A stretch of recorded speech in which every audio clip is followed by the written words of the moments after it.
Here's what does matter. You as a mechanical engineer can understand this. There's the sighting device. That is the item that tells the optical eye, technically, although in mechanical engineering speak, it's not a singular eye anymore, but we'll just use that as an example. That's telling the sighting device where to look. You, as a mechanical engineer, knowing forensic, knowing dollars, writing codes, doing whatever, you yourself know that when it doesn't line up, the machine doesn't work the way it's supposed to work. It's the difference between pulling your dollar bill out like this and looking at it, pulling the same dollar bill but doing it cross-eyed. One of them doesn't make sense. One of them doesn't look at the same thing the other thing does. That's why this paper is a piece of code. So, we don't care about the scan lines, we don't care about the resolution, we don't care about any of that. We care about the piece of paper. And if you're looking at the bullseye, can we draw that up and try to keep them both in frame? Just the targets on the bottom, there you go. If we're looking at the bullseye, the very thing that says, hey, look here. Well, the left one's saying, look in my yard, and the right one's saying, look 2 houses over. But you know what? The ovals never moved because they were printed hard.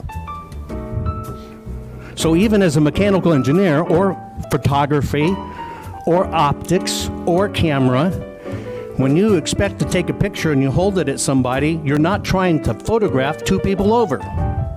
And this is what it tells the machine to do. This is a problem at the most lowest elementary level. And the number one way it's cloaked, well, we can't see it in the code. We don't know how it's done. Show me the code that does it.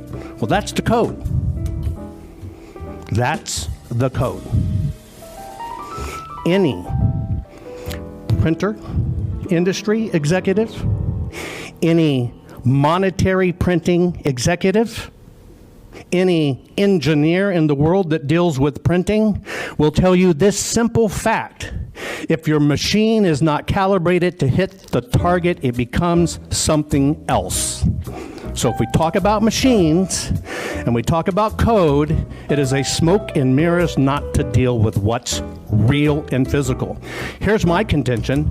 This is the historical artifact of a voter. And states are telling voters, you have no right to that. The very voter that pays your salary, that paid for that ballot, that paid for that piece of paper, and paid for the machine that you're running it in. And so those people that pay your salary, that you work for and do this for, you're telling them you can't look at them. That is both unacceptable and un-American. What I'm saying is, all of these problems you've heard today can be corrected and detected now by the simplest of things. It takes you days or weeks to recount votes. Give me these 500,000 ballots, we'll have them done in 2 hours. How can you complain? What is there to hide with the physical artifact of the human interaction that is putting people in office?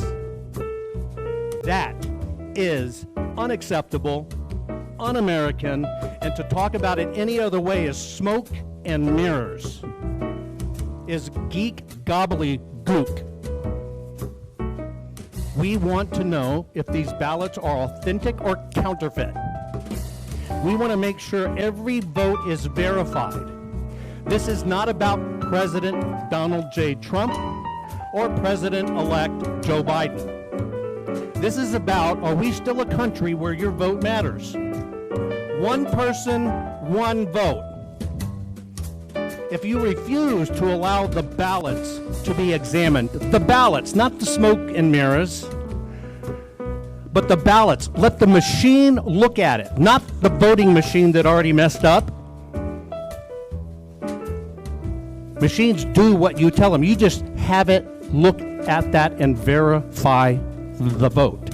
There's only one element that will do that. The historical artifact of the people of the United States of America, and here, the people of the state of Georgia. They trusted you that this was right. They trusted you that your vote would matter. They trusted you, I have a voice and I want my voice counted. That is only that piece of paper. It is unforgivable for somebody to be able to audit something and then the original one disappears. How convenient. You know, if you did it in your company as a mechanical engineer and you had your CPA do it or your financial guy, you'd fire them. And that's just one little bitty company. But yet we accept this as a nation?